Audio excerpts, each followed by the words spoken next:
Buenos días, tardes o noches, profesor. Mi nombre es Carlos Arronate y como integrante del grupo junto a Juan Manuel le vamos a presentar nuestro tema de trabajo final, que es, en este caso, el terrorismo en el Perú.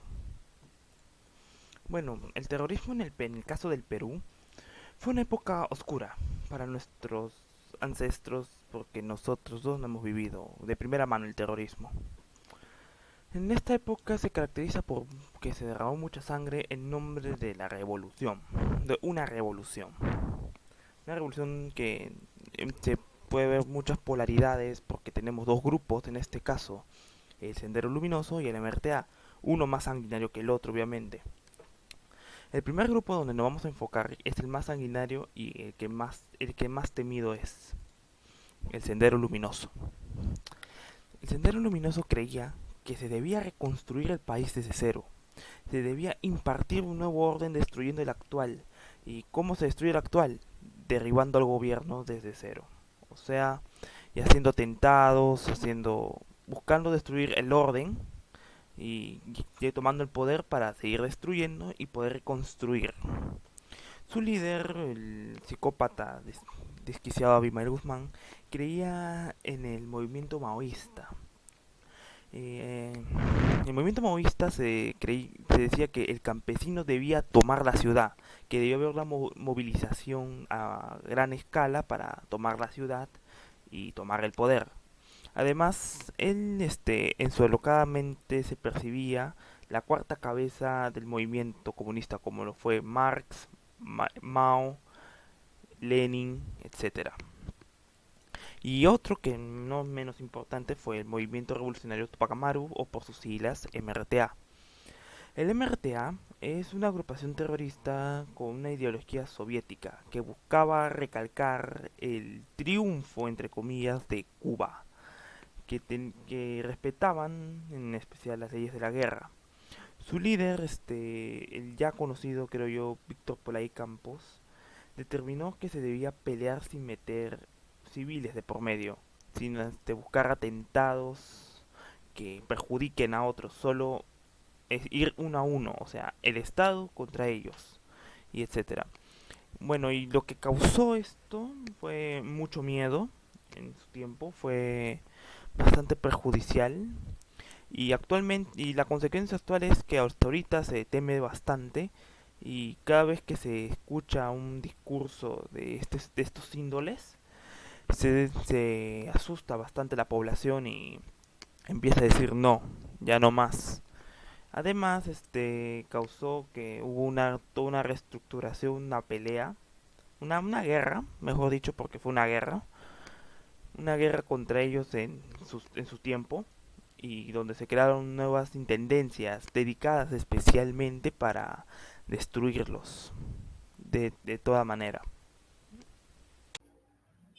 Bueno, para este trabajo tomaremos en cuenta tres temas llevados en clase. La primera, que es la clase número 11, que es Crisis Económica en 1980, ya que narra los principios del terrorismo en el Perú. También la sesión número 12, que es Violencia Política en la década de 1980, en la cual se habló en general y en una forma más profunda el terrorismo en la década de los 80, y la sesión número 14, que es Fujimori y el autoritarismo, que cuenta quizás la época más intensa, pero también el final del terrorismo en el Perú.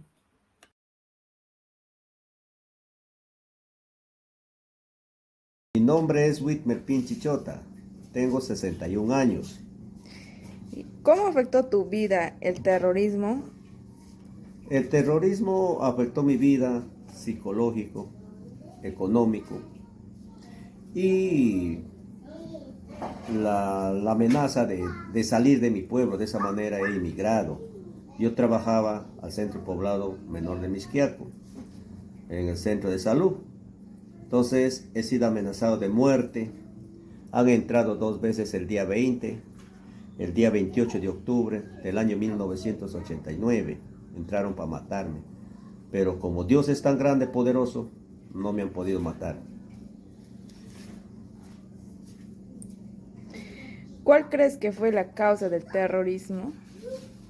La causa del terrorismo ha sido ambición al poder. Querían llegar a la presidencia. Y siempre el terrorismo, todas las zonas donde había terrorismo, era aliado con el narcotráfico. El narcotráfico era un aliado de la subversión. Entonces ellos dos juntos andaban por acá. ¿Cuál fue el papel del Estado durante el terrorismo? Cuéntame, ¿qué hacía el Estado y las Fuerzas Armadas en tu localidad? Bueno, en mi localidad el Estado, el único lo que ha mandado ha sido al ejército, patrullaje en el día, en la noche.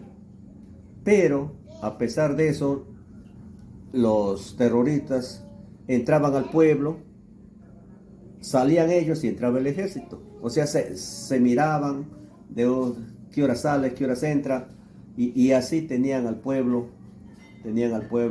Los dos nos tenían en tensión, tanto el ejército como. Mi nombre es Lisette Fasanando Pinchi, tengo 61 años. ¿Cómo afectó tu vida el terrorismo? Cuéntame una o dos anécdotas. Bueno, me afectó psicológicamente porque me amenazaron con armas. Una noche entraron y ahí dispararon por todos lados. Y la segunda noche entraron a mi casa, robaron todo lo que tuve ahí en casa. Yo tenía un negocito más que todo, por eso es lo que nos amenazaban, porque no querían que tengamos algo en el pueblo. ¿Cuál crees que fue la causa del terrorismo? La causa del terrorismo era porque querían aplicar su ideología política a ellos. ¿Cuál fue el papel del Estado durante el terrorismo? Cuéntame, ¿qué hacía el Estado y las Fuerzas Armadas en su localidad? Ya, en mi localidad hacían la Fuerza Armada, iban a patrullar, patrullaban ciertas horas, ellos salían, entraban los terroristas. Después que los terroristas salían, entraban nuevamente los del ejército, hasta que por último pusieron ya dieron toque de queda para estar temprano dentro de la casa, para ser seguro. ¿Qué tal? Soy Juan Manuel Silva y respecto a la sociedad, esta enfrentó al terrorismo de una forma muy pasiva al principio, ya que no tenían armas ni cómo defenderse, por eso se veían obligados a abandonar sus pueblos o localidades, como en los testimoniales que se mostró. Respecto al Estado, ellos se enfrentaron al terrorismo de una manera muy cuestionable y no de la mejor forma, ya que también de su parte hubo muchas muertes de civiles y también desaparecidos. Además, las acciones que tomaban no eran tan efectivas, como también se mencionó en los testimoniales, habían patrullajes y toques de queda, pero que al final no mermaban o disminuían la actividad terrorista. Como alternativa de solución, planteamos que si hubiesen, en vez de desarrollarse acciones más reactivas o defensivas, se debieron realizar una gran estrategia para tratar de mermar y desarticular las organizaciones, estrategias con mucha más inteligencia y planificación, como se realizó ya en los últimos años de esta lucha armada a través de organizaciones como el GEIN. Lo que estamos planteando es que estas organizaciones se debieron crear desde el principio y tomar en serio este peligro como era, ya que al principio no se creía que este no era un problema mayor que estaba afrontando el país. Por lo tanto, creemos que debieron realizar esas dos cosas, crearse estas organizaciones desde el principio y también realizarse acciones que sean parte de una estrategia más grande con inteligencia y planificación para desarticular el terrorismo. Gracias.